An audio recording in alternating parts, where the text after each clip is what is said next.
Welcome back. This is Ben Discipline with another lesson in the series. This one is about the making of a master. I only have myself as the example, so I'm sure there's many different ways that this could happen. And I don't want to go on and on about myself because I actually like to be very private and not talk too much about myself. But I thought it would be important because I get asked this quite often. How did I become who I am today? How did I become a master? And what is it that makes me a master? So I'm going to do a quick history lesson. When I was a kid, I was raped by my female babysitter and her girlfriend. When I was 5 years old, I was molested by a male babysitter. Not sure if that's what caused me to be the way I am. I was kind of attracted to, but at the same time scared of women when I was in my early teens. Later, I think I was probably 17. I became a Sigma alpha or Sigma male, like an introverted alpha. I went from being, a beta I had no confidence at all to suddenly having omnipotence in terms of social situations. I could walk into any situation and dominate.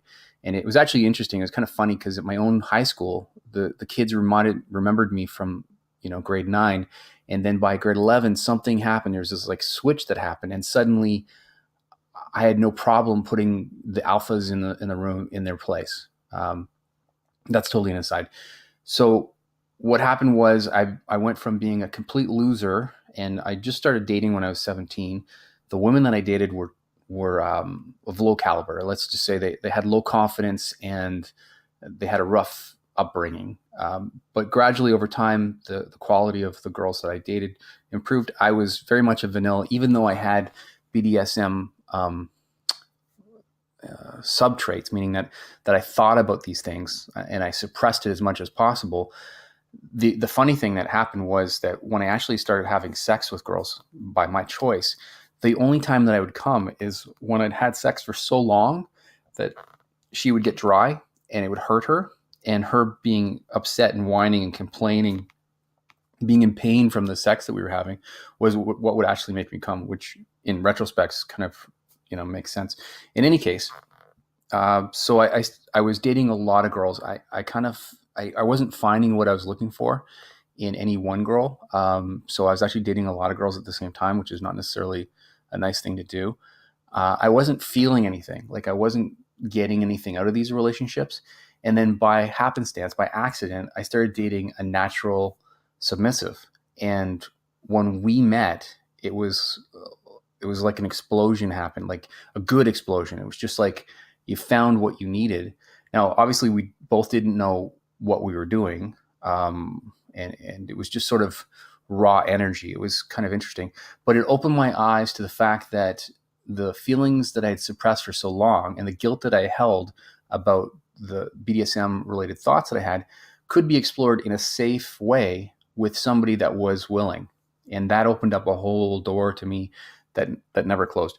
And so from that point forward, I had a female sub that was a mentor to me, female sub mentor, and then I had two male mentors, two dominant male mentors that I owe everything that I've become to them, because if it wasn't for them, I probably would have went in the wrong direction. So that's where I started from. That was a long time ago, and over the course of the next many years, I was able to explore this kink with many wonderful people, and I'm very lucky to experience this.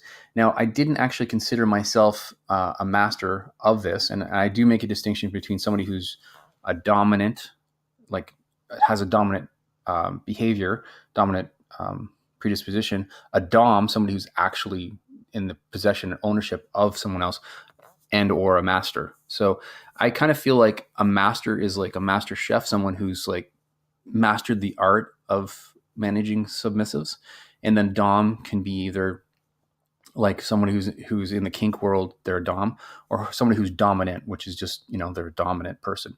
I didn't consider myself a master until I had other people, other doms, asking for my tutelage, asking for me to be their mentor. Also having submissives that would vouch for me. So that's my story. It's a long one. I'm sorry. I hope that helps you understand that this was not necessarily my choice. It's just how I was made.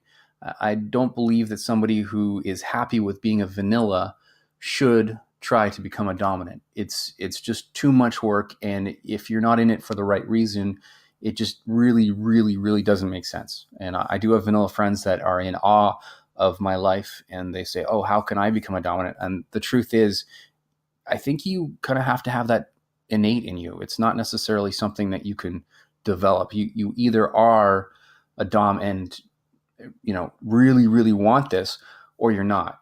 And the trappings of being a dominant, are beautiful young women that do as you wish. But the effort that it takes to get to that level is so high that I wouldn't suggest it for anyone who's not in it for the right reasons. So that's all I have for you today. Be safe.